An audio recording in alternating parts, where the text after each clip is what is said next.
Hello everyone, my name is David, and now we're going on to the next part of our Solo Growth Model series, where we're going to try another exercise where we're given the exact same parameters, but now we're asked to find what is capital in the steady state, followed by output, and then consumption in the steady state. Well, if you remember from last video, our equation to find capital in the steady state is just sigma times A over N plus D, all of that to the 1 over 1 minus alpha, right?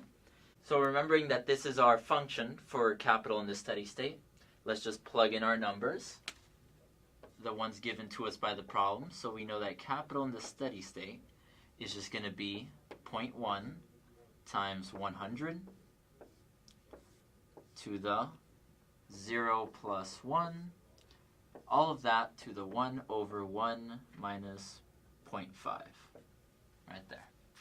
And so we saw, like in the last problem, that even if you just put this into a calculator, capital in the steady state should equal 100.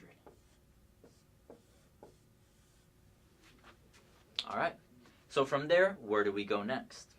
So remember from the basic assumptions of our solo growth model, that the function to find little y in the steady state was just y in the steady state is equal to a k to the alpha.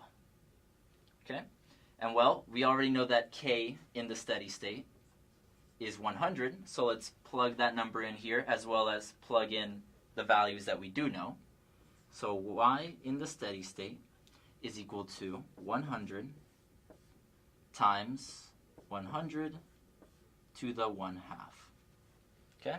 And so this right here is going to be 10 times 100. Output per capita in the steady state is just going to be 1,000. And so, check along with that one. And lastly, how do we find consumption?